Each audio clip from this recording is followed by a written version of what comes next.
What if Typhlosion was in Gen 1 OU? Now, I believe last August, I did do a video on Hisuian Typhlosion, along with Alligator and Meganium.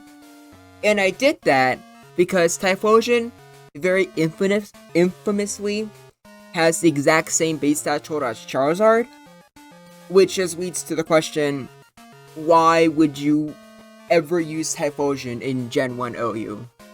It makes no sense whatsoever to make a video on it. So I went with the Ghost type with a signature move, since obviously that was more interesting. But recently, I kind of realized something. Because of how Gen 1 custom games works, Typhlosion is actually not a Charizard clone. Because notice the base stats right here. Notice anything different from Charizard in Gen 1 OU? Allow me to show you, alright? Let's look at Charizard's base stats. Oh, that's 85 special. That's actually a lot lower than 109. That's huge. Really huge, actually. And it's reasons like this why, even though sometimes I would prefer if I could just give these new Pokemon an actual special stat, I'm fine with what I'm capable of doing now. I think Typhlosion being able to hit harder than Charizard is a really big advantage. And it makes me glad that Typhlosion finally has a really good niche over Charizard. The only thing I can think of that maybe helps you stand apart would be Thunder Punch, I guess. I'm pretty sure Charizard doesn't have that. Or maybe he does. I know he does in later gens. But the point is, that's something that makes regular Typhlosion, that's like kind of interesting.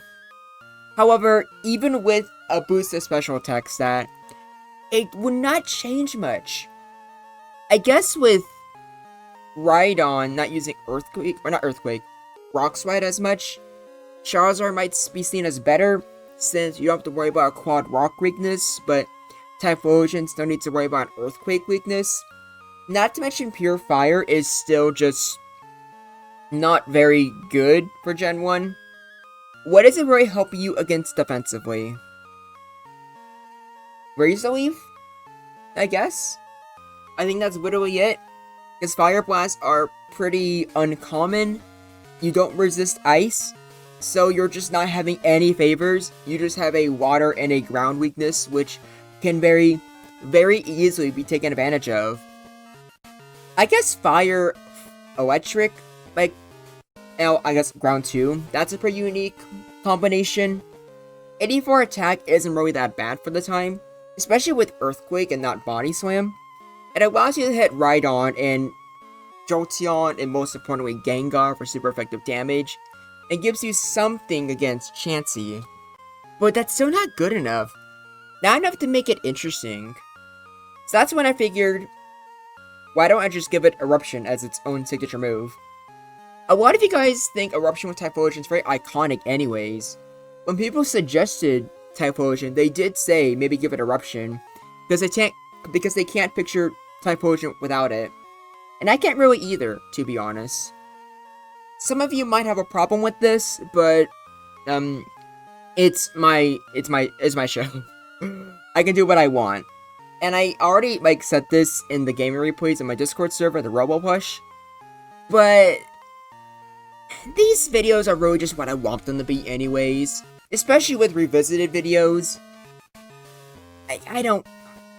Let's just drop the illusion of continuity, shall we?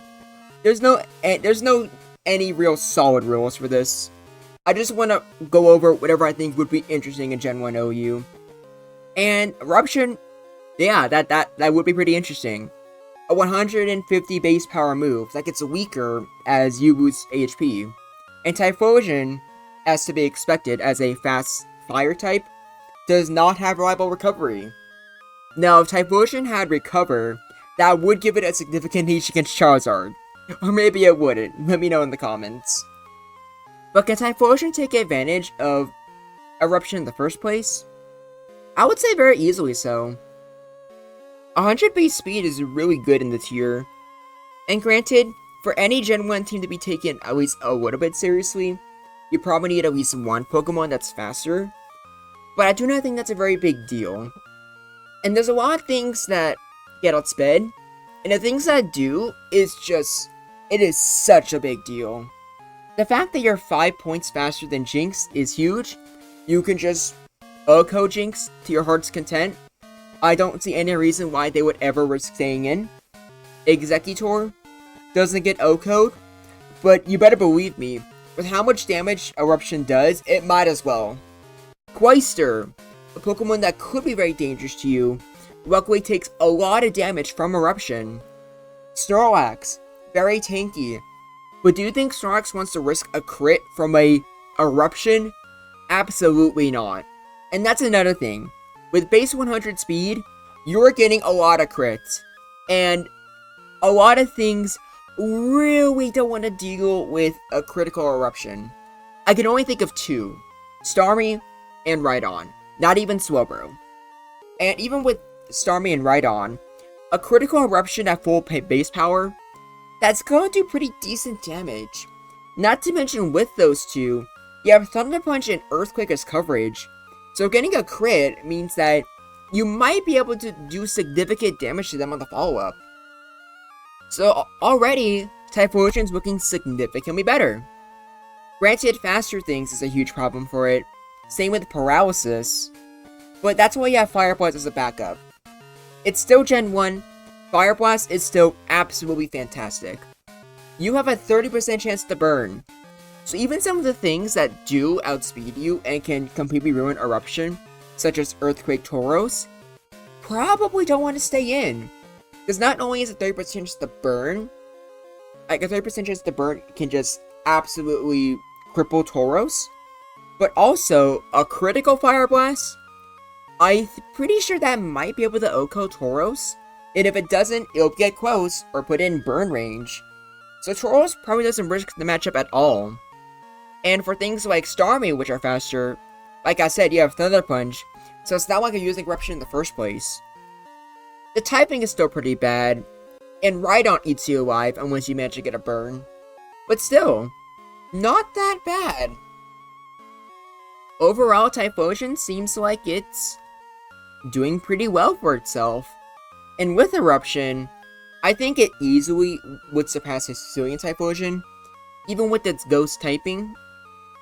By the way, one day I would like to have a Generation Jumble where it's just all of the starter Pokemon in Gen 1. If you would ever like to join that, join my Discord server, because I host tournaments based off the videos that I make.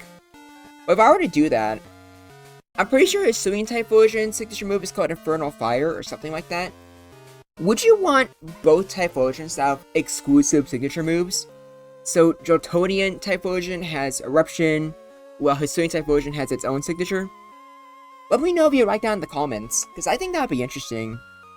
The last thing I'll say before going into the surprisingly above average replays, but I really do feel like I needed to show just multiple examples of what Eruption can do. But not counting Pokemon Mystery Dungeon Blue Rescue Team, Heart Gold was my first ever Pokemon game, and Typhlosion, or I guess I should say Cyndaquil, was my starter. And even to this day, I still have my save file of Heart Gold with my Typhlosion that I brought to level 100 last year. Yeah, like for like over a decade, it was at level 95 limbo. But I really love Typhlosion. It is one of my favorite Pokemon of all time, as you can expect with any Pokemon that you use to start your journey. So, if it ends up being good, I would love that. But let's get on to the replays, shall we? Starting off with the boy himself, Tauros. And Eruption hits pretty hard, but Fire Blast is just as good. Okay, yeah, that's a 2 KO. 100% Fire Blast would OHKO. So, a burn could kill Tauros, or making it wish it was dead. A crit kills Tauros, but a crit Earthquake also kills you, and also gets rid of Eruption's viability. So this is a pretty straightforward, could go either way. Tauros has a lot to lose, but Typhlosion does as well. But since you're Tauros, you probably have more to lose. Especially since Fire on its own is not a very valuable typing. Here's Snorlax, you're faster than it. And that's a... Oh my, that is 89%. Now, even at that range, Eruption definitely still kills. Also, can someone explain to me how it works? If you get a critical Eruption, through the Gen 1 logic, would it hit, like, as it says there, with a base power of 71? Or would it still hit for a base power of 150? I might have seen this in action for these replays, but I made these replays at, like, 4 in the morning, so it's been, like, over 18 hours. So, before we get to that point, comment down below if you think, how you think the crit rate works. Because it's Gen 1, and everything is so much weirder. But yeah, Snorlax. So, Eruption might even be the right play. You could always go for Fire Blast and fish for that burn. But also keep in mind, Fire Blast is nowhere near as accurate. But luckily, with the burn, Fire or Eruption does a lot of damage. As you can see there. Even with an Earthquake, it does 111 base power. Which is, yeah, that's good. That's really good. And that does a decent trick to Snorlax here. Missing a Fire Blast does suck though. And honestly, that's like, ironically, probably a bigger problem than Eruption's base power being inconsistent. It's probably Fire Blast's accuracy. Because look at that. That's just pathetic. Why does Blizzard have to be 5 points more accurate despite, at least in Japan, a 30% chance to freeze being more brutal? I don't know. But you know what? Maybe I shouldn't complain, because Fire Blast could be submission. Oh, by the way, I'll just mention this now. For anyone wondering about Fire Spin, Typhlosion doesn't learn it. Yeah, I know. I don't know why either. But that is really, really unfortunate. Alright, so we still have other sets to go over, such as, you know, Amnesia Wax. It's interesting, but again, there's just the matter of crits. And as you saw, 89%. Amnesia might be able to save you, but there's also a 19% chance exactly that it won't. So for Snorlax, I think it's actually just a good matchup. And Eruption, without like any like chip damage, does a decent chunk. Considering Eruption did 26%, a crit Eruption would actually do half of Chansey's health, which is pretty huge. But you also have Earthquake. But then again, like, our Earthquake does the exact amount as Eruption, so it's only doing a fourth, and you can't really paralyze Chansey. So a critical Earthquake is very nice, but Chansey very often can deal with it. But I guess Typhlosion does technically have a way to defend itself. And because of how powerful Eruption is, it's not like Chansey, or you'll very often have to switch in, but that very often can lead to you getting an advantage. For example, getting a critical Eruption, and then they have to stop forward, we keep going for Earthquakes. Could go in your favor. You never know. Zam is interesting. I don't know what's better between going straight for an attack or getting Typhlosion paralyzed. It most likely is getting Typhlosion paralyzed, but Eruption does a lot of damage to Zam as well. So I'm not even sure if Zam is a Pokemon that can switch in. Most likely can't. There's very few things that can switch into Typhlosion when it has full HP. Like, look at that. Oh, I forgot, it's a damage range. Typhlosion has the ability to just OHKO Zam.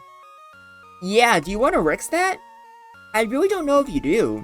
Zam is a pretty powerful Pokemon. So I guess objectively it is just better to go straight for an attack. But I can also see like the advantage in paralyzing. And without a crit, as you can see there's a third. And luckily with chip damage, and luckily Psychic is a third. Like, it's nowhere near as bad. But as you saw there, even with a third of your health gone, Eruption was still a 93% base power. That is almost as much as, like, Surf. So I think this could go either way. But this also could just be me not using Zam right. It probably is just better to go straight for Psychic. So I think this is more of a skill issue on my end. I forget what tier I put Zam in. I'll have to change it. Alright. Next off, we have Cloister. And like I said, Eruption does a lot of damage. A crit can just OHKO entirely. So your main issue is, like, how many turns you're stuck with Clamp. And sometimes they can't get 5, and you just die. And regardless of how much Clamp does, you're not gonna be able to use Eruption again. But at the same time, Cloister with any chip damage can't switch into you. And Cloisters can't switch in at full health either, because then it either gets OHKO'd or just murdered by a crit Eruption. And also for anyone curious, as you see there, Thunder Punch is not a consistent 3-hit KO, so most likely it's just not worth, or obviously it's worth using, but I definitely recommend Eruption or even Fire Blast first. Still, very interesting that Typhlosion has debatably a better shot. I actually do think it probably has a better shot than Cloister. And Executor. Yeah, that sure is a lot of damage. Any chip, and then it's just a guaranteed OHKO, basically. But I don't think anyone was expecting Executor to do anything. Even if they went for a critical Psychic there, I'm pretty sure Fire or Eruption would still kill. Gengar, there's not much to say here. With you being faster, you can weaken Typhlosion's Eruptions, but they have Earthquake, which 2-hit KOs you. So it's really just straight up who can do more damage to the other. Straightforward. But I guess you can argue, I guess both sides have arguments of which one's better. Because Typhlosion does more damage and will probably win the 1v1. But at the same time, Gengar is just completely crippling Eruption as an option. Interesting. Jolteon. You can paralyze Typhlosion. And I guess one way to justify Alakazam is that a paralyzed Typhlosion is basically dead anyways. And that's the same thing here with Jolteon. But with Jolteon, I think there's more of a reason to go for Thunder Wave. I can't really explain why. I guess Jolteon just isn't really as valuable as Alakazam would be. Doesn't matter though, like, it usually ends with Typhlosion winning, but not being able to use Eruption. Or probably not accomplishing anything, really. Just like Jinx trying to survive Eruption. Don't bother. Now, does this make Typhlosion a good anti-lead? Because it's good against Jinx and Executor? No. Not even close. But still, if you want to, you can go for it. Next up, we have Rhydon. And for these next 3, I thought it'd just be interesting to show how good these Pokemon do when switching into Eruption. Because that's like the main thing we gotta look at now. More than just a 1v1, can these beat Typhlosion when it's already in a good position? Rhydon can. But as you can see, it's not having the best of time. If Typhlosion got a crit on any of its moves, or if it got a burn on Fire Blast, it would have won. I'm still gonna call this a bad-ish matchup instead of Quick Away the Way, because you can also just stack whatever you have and switch Rhydon in freely. And as long as there's not a burn or like a critical Earthquake, Rhydon does significantly better. But technically, it could switch into Eruption if you have no other better options. And now we have Swellow. And like I said, even Swellow can't really afford a critical Eruption. Granted, it could survive Thunder Punch, but now at this point, there's not much Swellow can do. It's just not in control of the match anymore. Can't go for Amnesias and Rest without it getting lucky. And even with that, it's still a Typhlosion with a 19% crit rate. It can and will get pretty lucky. So, Swellow not being able to switch in, kind of a problem. But then again, Paralysis could save you. And even without it, Thunder Punch is still very, very dangerous. So Swellow just kind of struggles all around. I think this is the one where we're trying to go for Amnesia. And as you can see, without a crit, it's a little bit better. But still, like, that doesn't look too great. There's Amnesia. You take a Thunder Punch a lot better. You can rest. Or you can just go straight for an attack. That's also true. And to be honest, that's probably better. Which kind of sucks, because you're just able to be revenge killed. But yeah. I don't think I want to put Swellow as Could Go Either Way. I think it's technically still a bad matchup. Because just like Rhydon, technically you don't need to switch in. You can always just let something get sacked and then take out Swabro. And once again, Swabro is significantly better if that's the case. Here's the one Pokemon that truly can switch into Eruption. Even with the crit, Starmie can always go for Recover or Paralyze. So the only thing you're really fearing is a critical Thunder Punch, which would be a pretty scary jump scare, like you see there. But it's very, very winnable. And if you just play defensively and spam Recover, you can definitely win the matchup.